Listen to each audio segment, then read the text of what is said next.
दोस्तों, जब भी हम बात करते हैं डिजास्टर, तो हम सब ये जानते हैं कि उस डिजास्टर का जो इम्पैक्ट होता है वो कितना बड़ा होता है। और अगर वो डिजास्टर नेचुरल डिजास्टर हो, तब तो उस केस में जो लॉसेस होते हैं वो इतने ह्यूज होते हैं, इतने ज्यादा इम्पैक्ट क्रिएट करते हैं कि देश की अर्थव्यवस्था को बहुत पीछे ले जाते हैं। बहुत सारी लाइफ का नुकसान होता है, जिसकी वजह से वो लोगों को उस सदमे से नहीं बाहर निकल पाते। काफी ज्यादा लोग अनएम्प्लॉयड होते हैं, गरीबी बढ़ती है, मैल न्यूट्रिशन बढ़ता है। सरकार का एक ह्यूज चंक ऑफ मनी उस डिजास्टर की रिकवरी में जाता है। तो ऐसे में देश भर के जितने भी बड़े बड़े बड़े देश हैं, छोटे देश हैं, इन सब का ऑब्जेक्टिव ये रहता है कि डिजास्टर के इम्पैक्ट को कम किया जा सके। आप डिजास्टर को रोक नहीं सकते ऑब्वियसली, एक तो वो नेचुरल डिजास्टर है, ठीक है। टेक्नोलॉजीज बन रही हैं जिससे एक प्रायर इंफॉर्मेशन मिल सकती है कि इतने समय बाद ये डिजास्टर हिट कर सकता है, तो आप ह्यूमन लाइफ बचा सकते हो, जो कि बहुत बड़ी बात है। बट फिर भी बहुत बार हमने देखा है कि वो टेक्नोलॉजिकल सिस्टम्स होने के बावजूद भी लाखों हजारों लोग उस डिजास्टर की वजह से अपनी जान गंवाते हैं, घायल होते हैं। साथ में इकोनॉमिक लॉसेस भी बहुत बड़े होते हैं। तो यहां पर कैट बॉन्ड्स इशू किए जा रहे हैं, जिसकी वजह से इस डिजास्टर के इंपैक्ट को कम किया जा सकेगा। तो क्या होता है ये कैट बॉन्ड? कैसे भारत के लिए भी ये कैट बॉन्ड बहुत फायदेमंद हो सकते हैं, क्योंकि हमारा देश भी लगातार इन डिजास्टर से जूझता है। चाहे बात करें फ्लड की, चाहे बात करें साइक्लोन्स की, चाहे बात करें अर्थक्वेक की, हमारे देश ने भी बहुत बार इन नेचुरल डिजास्टर्स के इम्पैक्ट की वजह से लाखों जिंदगियां खोई हैं, सरकार को बहुत इकोनॉमिक लॉसेस हुए हैं। तो क्या है कैट बॉन्ड, कैसे ये कैट बॉन्ड काम करता है, क्या इसकी इंपॉर्टेंस है स्पेशली अगर इंडिया की बात करें, और कैट बॉन्ड्स के क्या क्या चैलेंजेस हैं, ये सब हम आज के वीडियो में डिस्कस करेंगे। तो आप जल्दी से इस लाइक करिए वीडियो को, पहले शेयर करिए, सब्सक्राइब करिए चैनल को। और अब हम शुरू करते हैं कैटेस्ट्रॉफ बॉन्ड। कैटेस्ट्रॉफ बॉन्ड शुरू करने से पहले मैं आपको बताता हूं बॉन्ड होता क्या है।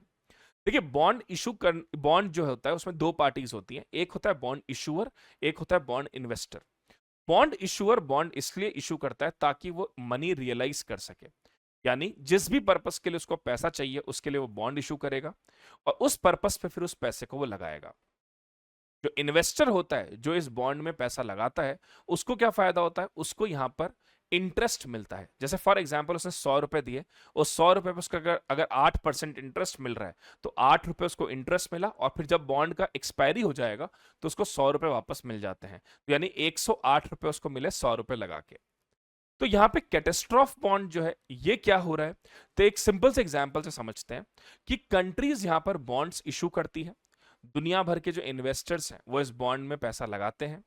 कंट्रीज इस पैसे को इस्तेमाल करती है कि अगर मान लीजिए कल को किसी तरह का कोई इवेंट हो जाता है, कोई डिजास्टर हो जाता है, तो उसमें इस पैसे का इस्तेमाल किया जाएगा, जिससे कि कंट्री का खुद का जो एक अमाउंट है, जो खुद के रिजर्व्स हैं, वो यहां पे कम ना होके इस बॉन्ड का इस्तेमाल करके, इस बॉन्ड मनी का इस्तेमाल करके वो डिजास्टर के इंपैक्ट को कम करना चाहते हैं। तो यहां पे एक बार समझते हैं कि कैटेस्ट्रॉफ बॉन्ड है क्या। Cat bond are the hybrid financial instrument that combine the element of insurance and debt. Insurance and debt दोनों इसमें है।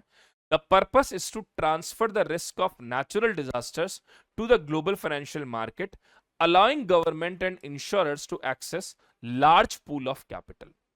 यानी कि कंट्रीज जो है वो रिस्क जो है वो ट्रांसफर करती है ग्लोबल फाइनेंशियल मार्केट में, और उससे जो मनी रियलाइज उनको होता है, उससे वो उस डिजास्टर के इंपैक्ट को थोड़ा सा कम कर सकते हैं। तो इस समझेंगे ये कि कैटेस्ट्रॉफ बॉन्ड कैसे काम करता है, एक एग्जांपल से समझते हैं इसको। लेट्स से अगर एक एग्जांपल के फॉर्म में इसको शुरू करें कि मान लीजिए कि ये कंट्री है ए कंट्री। अब इस ए कंट्री ने यहां पर इस कैटेस्ट्रॉफ बॉन्ड को, कैट बॉन्ड को इशू किया। इसने कैट बॉन्ड को इशू किया। अब यहां पे अलग अलग ग्लोबल फाइनेंशियल इन्वेस्टर्स हैं, ग्लोबल फाइनेंशियल इन्वेस्टर्स हैं जो इस बॉन्ड में पैसा लगाएंगे, जो इस बॉन्ड में मनी प्रोवाइड करेंगे, इन्वेस्ट करेंगे, या जिसको हम कहें मनी इन्वेस्ट करेंगे। अब यहां पर कुछ बातों का हमें ध्यान रखना होगा। कैट बॉन्ड का सबसे पहली चीज तो एक टाइम पीरियड फिक्स होता है। जैसे लेट्स से एक एग्जांपल है कि ये बॉन्ड इशू करे जा रहे हैं 5 इयर्स के लिए, 5 साल के लिए ये बॉन्ड इशू किए जा रहे हैं। ठीक है। अब 5 साल के लिए हर साल एवरी ईयर ये जो कंट्री है, a country, every year a country पे लेट्स से 8% इंटरेस्ट, 8% इंटरेस्ट। अब अगर किसी बॉन्ड पे अगर 8% का इंटरेस्ट मिल रहा है, ये एग्जाम्पल है ऑल्दो, तो बहुत अच्छा अमाउंट है ये। तो ग्लोबल फाइनेंशियल इन्वेस्टर्स को 8% का इंटरेस्ट मिलेगा, वो ये पैसा ए कंट्री को देंगे 5 साल के लिए। अब मान लीजिए कि 2 साल बाद कोई नेचुरल डिजास्टर होता है, 2 साल बाद कोई नेचुरल डिजास्टर होता है। अच्छा, इसमें यह भी कंडीशन होगी कि नेचुरल डिजास्टर की सिवियरिटी इतनी होनी चाहिए, जैसे for example let's say earthquake का, अगर जो अर्थक्वेक का जो डिग्री है वो अगर 6.6 मैग्नीट्यूड है, सॉरी, वो अगर 6.6 से ऊपर होगा तभी कैट बॉन्ड एक्टिवेट होगा। ठीक है। उसी तरह से साइक्लोन अगर आ रहा है और अगर हवा की स्पीड जो है वो लेट्स से इतने किलोमीटर पर आवर से ज्यादा की है, तभी कैट बॉन्ड एक्टिवेट होगा। तो अगर मान लेते हैं इस ए कंट्री में 2 साल बाद कोई नेचुरल डिजास्टर आता है और वो लेट्स से जो अर्थक्वेक है वो 6.7 हेक्टेयर का है, तो कैट बॉन्ड एक्टिवेट हो जाएगा। जो पैसा ग्लोबल फाइनेंशियल इन्वेस्टर ने एक कंट्री को दिया है, वो पैसा सारा का सारा, या जो भी बॉन्ड में लिखा है सारा का सारा या उसका कुछ पार्ट, उस डिजास्टर में चला जाएगा। और ये जो फिर जो बॉन्ड एग्रीमेंट है ये वहीं पे कोलैप्स हो जाएगा, खत्म हो जाएगा, और जो इंटरेस्ट उनको मिला है वो उस इवेंट के होने से पहले पहले तक का इंटरेस्ट यहां पे ग्लोबल फाइनेंशियल इन्वेस्टर्स को मिलेगा। अब आप ये बोलेंगे सर इससे तो ग्लोबल फाइनेंशियल इन्वेस्टर्स को नुकसान है। हाँ, रिस्क तो बहुत ज्यादा है, लेकिन यहां पर इंटरेस्ट भी जो इनको मिल रहा है वो काफी ज्यादा है नॉर्मल बॉन्ड से, यानी कि रिस्क और रिवॉर्ड दोनों वाली सिचुएशन है। मान लेते हैं 5 साल में ऐसा कोई इवेंट ही नहीं हुआ, तो इनको इनका प्रिंसिपल अमाउंट भी मिल जाएगा एज इट इज, और 5 साल तक इनको 8% इंटरेस्ट हर साल मिलेगा। ठीक है। दूसरी चीज, बहुत सारे दुनिया भर में ऐसे फाइनेंशियल इन्वेस्टर्स होते हैं जो इस तरह के पोर्टफोलियोज में इन्वेस्ट भी करते हैं। जैसे एक एग्जांपल है hedge funds. Hedge fund investors जो होते हैं ये इसमें बहुत पैसा इन्वेस्ट करते हैं, क्योंकि यहां पर उनका उनका ऑब्जेक्टिव ही यही है कि रिस्कियर पोर्टफोलियोज में पैसा लगाओ, हाई रिटर्न इनकम जनरेट करो।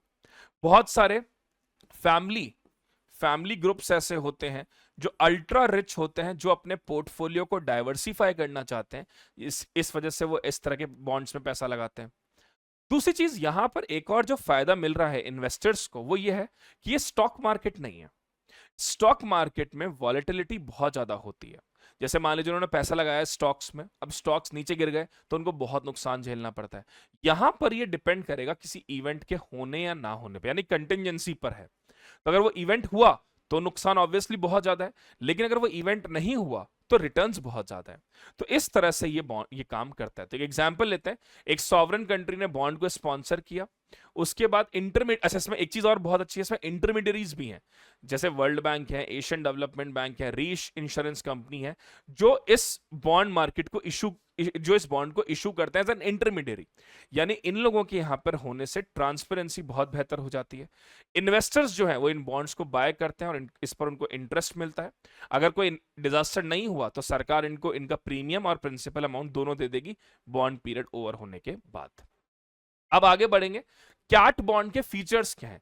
सबसे बड़ा फीचर तो है इसमें रिस्क ट्रांसफर। जैसा मैंने आपको बताया कि यहां पे cat bond enable government to transfer the risk of natural disaster to global financial market. आप अपने रिस्क जो है उसको ट्रांसफर कर रहे हो ग्लोबल फाइनेंशियल मार्केट को।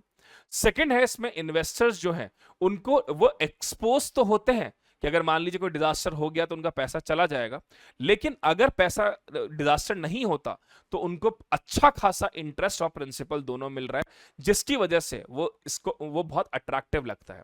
और सबसे बड़ी बात यह है कि ये स्टॉक मार्केट जैसे वॉलेटाइल नहीं है, यानी स्टॉक मार्केट में तो वॉलेटिलिटी बहुत ज्यादा है, यहां पर ये कंटिजेंसी इवेंट है। तीसरी चीज, पे आउट मैकेनिज्म। क्लेम्स जो है टेक मंथ्स और ईयर्स टू सेटल। अच्छा, एक बात और होती है, कई बार ट्रेडिशनल जो इंश्योरेंस होता है उसमें पे आउट जो होता है वो बहुत टाइम में मिलता है। कैट बॉन्ड में ऐसा नहीं है, अगर इवेंट हुआ, कोई डिजास्टर आया तो पैसा इमीडिएटली रिलीज हो जाएगा, क्योंकि वो जो पैसा है वो उस सरकार के पास ही है, तो इसमें टाइम जो है वो वेस्ट नहीं होता। चौथा, कूपन रेट जो है यहां पर, ये एक अच्छा पॉइंट है, यहां पे कूपन रेट में भी वेरिएशन है। अब आप चाहते हो कि भाई मैं तो इस कैट बॉन्ड को खरीदना चाहता हूं बट मैं अपनी रिस्क को कम करना चाहता हूं। तो जैसे फॉर एग्जांपल अर्थक्वेक, अर्थक्वेक के केस में थोड़ा प्रिडिक्टेबिलिटी हो सकती है। तो अगर जिन चीजों में प्रिडिक्टेबिलिटी ज्यादा है, जैसे आप प्रिडिक्ट कर सकते हो, या मान लो कोई इवेंट है, आपको पता है कि यार ये इवेंट अगले जैसे कई बार ऐसा नहीं होता कि अगले 3 घंटे में बहुत भारी बारिश होने वाली है, ऐसे कई बार हमारे पास मैसेज भी आते हैं। तो जहां पर थोड़ा सा प्रोडिक्शन पहले हो सकती है, वहां पे आपको इंटरेस्ट कम मिलेगा इन कंपैरिजन टू उन चीजों, उन इवेंट्स के जहां पर अनप्रिडिक्टेबलनेस ज्यादा है। जैसे फॉर एग्जांपल हम कहें ए नेचुरल डिजास्टर की प्रिडिक्टेबिलिटी ज्यादा है, मतलब पता है कि ये डिजास्टर आ सकता है, तो उसमें आपका इंटरेस्ट जो होगा वो कम होगा। ऑब्वियसली प्रीमियम भी आपको कम देना है, यानी कि अमाउंट भी आप कम लगाओगे बॉन्ड में। दूसरा, ऐसे इवेंट जिनकी अनप्रिडिक्टेबिलिटी ज्यादा है, वहां पर इंटरेस्ट काफी ज्यादा है।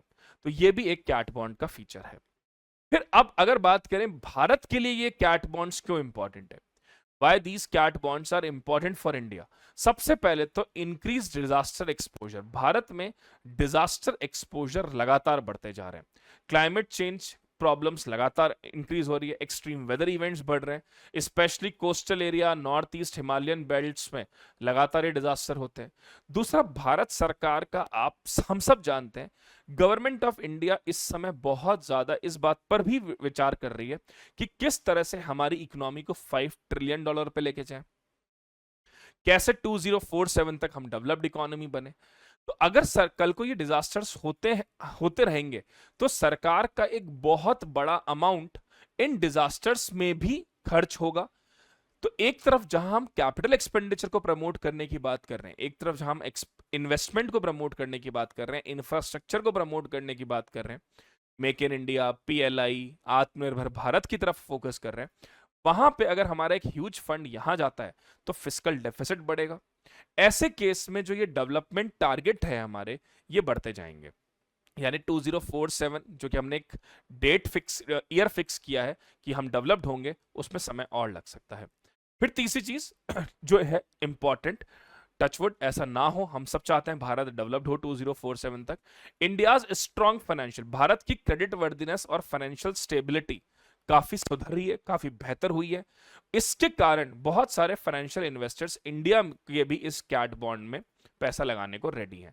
अब आप एक चीज देखिए, यहां पर कैट बॉन्ड्स रीजनल अप्रोच से भी लगाए जा सकते हैं, यानी साउथ एशिया का एक खुद का कैट बॉन्ड भी क्रिएट हो सकता है। तो South Asia cat bond would spread risk across the region, making the system more resilient, more better, reduce premium for individual countries, ताकि वो रिस्क को पूल कर सकते हैं। और इससे जो है साउथ एशिया में आने वाले जो डिजास्टर्स हैं उनका इंपैक्ट भी कम हो सकता है। यानी कि एक cat bond South Asian economies के लिए भी इशू किया जा सकता है। ऑब्वियसली उसमें इंडिया भी है, उसमें बाकी कंट्रीज भी हैं। ऐसे में एक तो रिस्क डाइवर्सिफाई हो जाएगा, दूसरी चीज जो इन्वेस्टर्स हैं उनका भी यहां पर जो अमाउंट है वो भी वो पुल आउट कर सकते हैं, और देश जो है साउथ एशिया के, उनको भी एक अच्छा खासा फंड मिल जाएगा, जिससे वो डिजास्टर के होने वाले नेगेटिव इंपैक्ट्स को कम कर पाएंगे। तो कैट बॉन्ड भारत के लिए तो काफी इंपॉर्टेंट दिख रहे हैं। लेकिन अब बात यह आती है कि इन कैट बॉन्ड्स के चैलेंजेस क्या हैं। We must know what are the major challenges associated with these cat bonds, क्योंकि ये जानना समझना बहुत जरूरी है कि ऐसा क्या होगा, कि क्या ये कैट बॉन्ड्स इतने सक्सेसफुल होंगे कि लोग इन कैट बॉन्ड्स में इन्वेस्ट करेंगे। तो इसको समझने के लिए सबसे बड़ी बड़ी बात यह है कि ये कैट बॉन्ड्स का जो सबसे बड़ा प्रॉब्लम है वो है कि इनका डिजाइन बहुत पुअर है।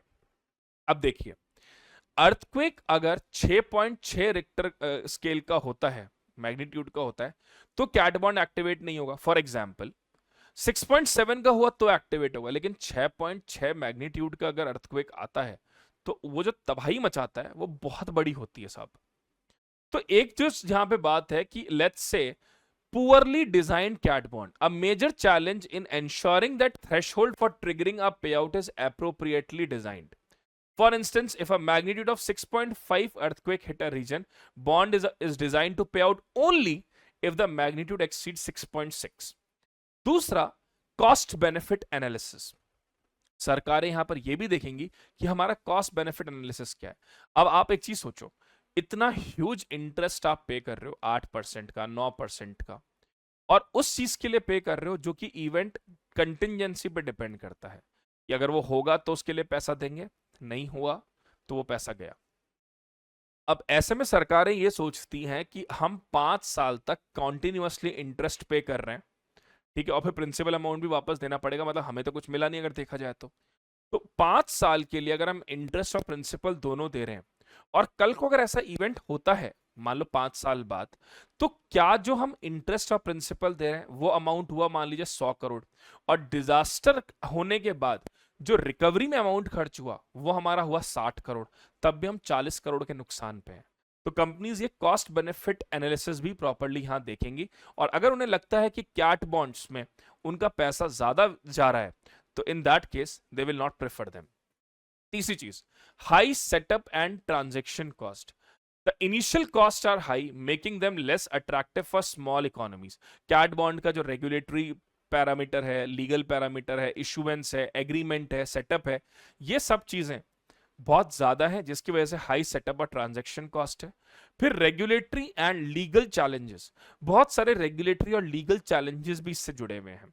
जैसे cat bond require a robust legal framework for contract enforcement, taxation, cross border capital flow, यानी काफी ज्यादा लीगल फ्रेमवर्क बनाना हुआ, एनफोर्समेंट हुआ, टैक्सेशन हुआ, क्रॉस बॉर्डर कैपिटल फ्लो हुआ। तो इन सारी चीजों की वजह से, we can say this thing, might be cat bonds may not look that much of attraction towards the countries. तो एक बार मैं आपको समअप कर देता हूं कि ये पूरा कैट बॉन्ड है क्या। उससे पहले आप सब हमारे इंस्टाग्राम चैनल को ज्वाइन करिए। आप इस क्यूआर को स्कैन कर सकते हैं, हमारे इंस्टाग्राम चैनल को ज्वाइन कर सकते हैं, और इस इंस्टाग्राम चैनल को ज्वाइन करने का फायदा ये होगा कि आपको लेटेस्ट अपडेट्स मिलेंगे, वीडियोस के, शॉर्ट्स के, हमारे आने वाले कोर्सेज के।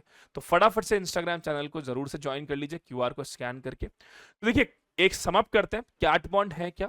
Cat bond basically risk transfer करने का एक मैकेनिज्म है, यानी कि कंट्रीज अपनी रिस्क को ट्रांसफर करती हैं ग्लोबल फाइनेंशियल इन्वेस्टर्स को। ग्लोबल फाइनेंशियल इन्वेस्टर्स इसमें पैसा लगाते हैं। पैसा क्यों लगाते हैं? इस पर उनको हाई इंटरेस्ट मिलता है। अगर इन केस फ्यूचर में ऐसा कोई इवेंट होता है जिसका भी एक मैकेनिज्म फिक्स है कि इतना अर्थक्वेक होगा, इतनी हवा की स्पीड होगी, तभी कैट बॉन्ड एक्टिवेट होगा, तो उस केस में जो उन्होंने पैसा लगाया है वो पैसा पूरा का पूरा इस्तेमाल हो जाएगा। पैसा नहीं, अगर मान लीजिए इवेंट नहीं होता है, तो उस केस में उनको प्रिंसिपल और interest amount as it is पूरा का पूरा मिल जाएगा। तो this is cat bond. I hope you all get it. I hope आप सबको समझ में आया होगा कि कैट बॉन्ड क्या होता है, कैसे काम करता है, कैट बॉन्ड से क्या क्या इंपैक्ट हो सकते हैं। देखिए, ये चीजें यूपीएससी पर्सपेक्टिव से इंपॉर्टेंट है। अब अगर देखिए यूपीएससी प्रीलिम्स में कोई क्वेश्चन आया फॉर एग्जाम्पल, तो कैट बॉन्ड के साथ साथ में वो आपसे बॉन्ड और ईल्ड का रिलेशन भी पूछ सकते हैं। तो ये भी मैं आपको फटाफट समझाता हूं कि बॉन्ड और ईल्ड का रिलेशन क्या होता है। बॉन्ड एंड ईल्ड का जो रिलेशन होता है, बॉन्ड एंड ईल्ड का रिलेशन इनवर्स होता है। Bond and yield relation is inverse relation होता है। यानी कि अगर बॉन्ड की प्राइस बढ़ी तो ईल्ड जो है बॉन्ड पे वो फॉल हो जाती है। बॉन्ड की जो ईल्ड होती है वो फॉल हो जाती है। समझते हैं कैसे? जैसे मान लीजिए एक इकोनॉमी है, उसमें रिसेशन आ रखा है। एक इकोनॉमी है, उसमें रिसेशन आ रखा है। अब government bond is considered as stable. Government bond को हम स्टेबल भी मानते हैं, रिस्क भी इसमें कम होती है। लेट्स से ये हमें इंटरेस्ट दे रहा है, इंटरेस्ट मतलब ईल्ड, ये हमें इंटरेस्ट दे रहा है या ईल्ड दे रहा है 6% का। और दूसरा है कॉर्पोरेट बॉन्ड, जो रिसेशन में काफी रिस्की हो सकता है, और ये हमें इंटरेस्ट दे रहा है 3% का। तो जनरली लोग गवर्नमेंट बॉन्ड में इन्वेस्ट करते हैं। अब जैसे फॉर एग्जांपल एक गवर्नमेंट बॉन्ड है जो कि 100 रुपए का है, और ये इंटरेस्ट दे रहा है 6% का, ठीक है। तो यानी कि 6 रुपए का इंटरेस्ट मिल रहा है आपको, 6 रुपए का इंटरेस्ट मिल रहा है। अब धीरे धीरे क्या होगा, ये गवर्नमेंट बॉन्ड की डिमांड बढ़ने लगेगी, क्योंकि ये सेफ है, स्टेबल है, तो गवर्नमेंट बॉन्ड की डिमांड बढ़ेगी। मान लीजिए गवर्नमेंट बॉन्ड हो गया 120 रुपए का। अब उस केस में फ्लोटिंग अगर इंटरेस्ट नहीं है, अगर फिक्स्ड इंटरेस्ट है, तब भी आपको इंटरेस्ट 6 रुपए ही मिलेगा। यानी कि 120 रुपए का बॉन्ड है, उस पर भी इंटरेस्ट 6 रुपए मिल रहा है। बॉन्ड 150 रुपए का हो गया, तब भी इंटरेस्ट 6 रुपए ही मिलेगा। यानी विथ टाइम बॉन्ड की प्राइस बढ़ रही है और उस पर मिलने वाली जो यील्ड है वो कम होते जा रही है। तो 6% से हो सकता है ये 4.5 हो जाए, 4 हो जाए। तो आपका सवाल ये होगा फिर लोग इसको खरीद क्यों रहे हैं?